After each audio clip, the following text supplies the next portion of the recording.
what's up you guys, this is Rob from The Gay Guy Plays, and today on the Quick Draw, I'm flip-flopping more than a bisexual in an orgy when we take a look at the Akstiletto Prime.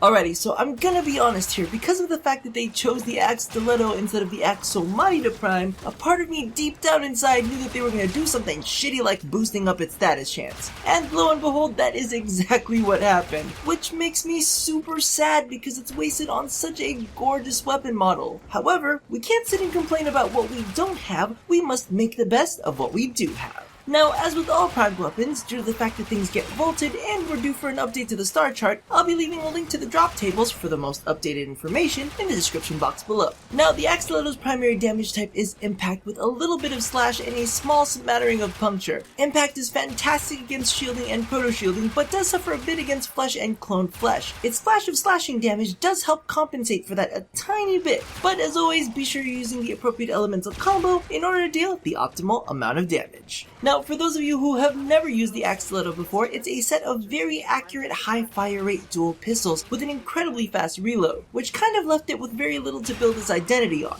Now, the Akstiletto Prime does offer up some interesting improvements. First off, its base damage has doubled from 18 to 36 at the cost of a slight fire rate redux, which drops to 7.08 from 10 shots per second. But don't worry, upon doing the math, you still do come up with a net positive to its burst DPS and better ammo efficiency. To top it off, it also enjoys an increase to its magazine from 28 up to 40. Now, the next bit is what gets me confused. As compared to the classic version, the Akstiletto has had its critical multiplier increased from 1.5 to 2. However, it didn't have its critical chance touched whatsoever. Instead, they increased its status chance up from 15 to 30%. So, to me, this is a really odd move. The fact is, if I wanted to tune this as a crit weapon, I would have increased its critical chance as well as its critical multiplier. But if I wanted to tune this as a status weapon, in addition to increasing its status chance, I wouldn't have decreased its fire rate at all, since status is more effective the sooner it's applied. However, I'm not a dev, and I'm sure they've got reason for doing what they do, so I'ma just shut my mouth.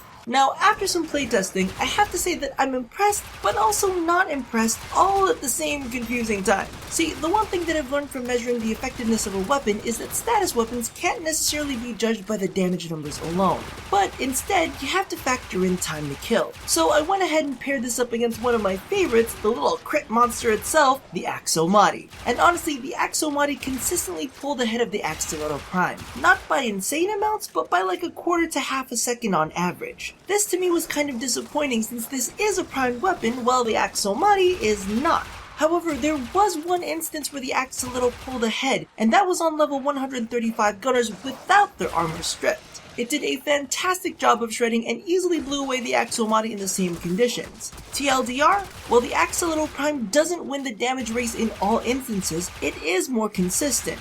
But do keep in mind that we are testing against a non-primed weapon. If a primed variant of the Aksomati does ever see the light of day, I'm sure that the damage gap between the two would greatly widen. Now, speaking of disappointing, but kinda not disappointing, can we talk?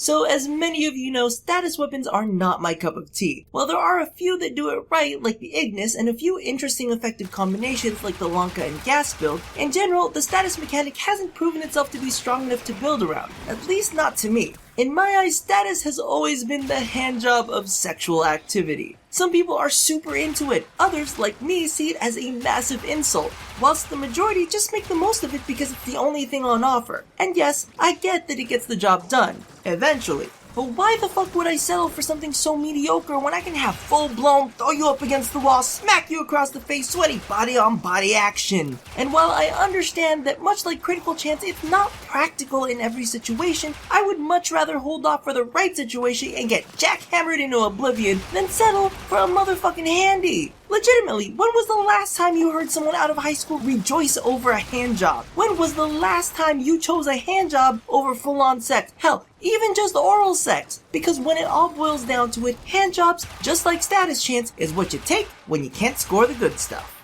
Now, before the contrarians start chiming in, let's get back to the quick draw. So all in all, the Akstiletto Prime aren't half bad. If you're into status weapons, I'm sure it's like a dream come true for you.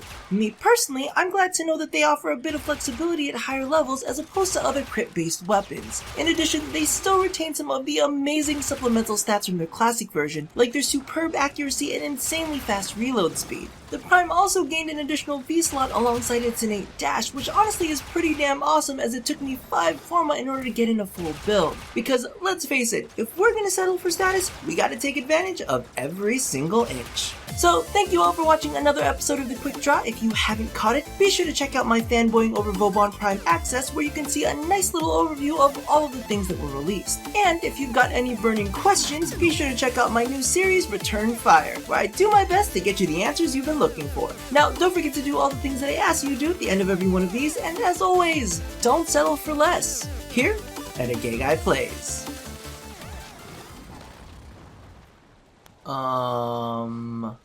Not quite what I expected, but I guess that works.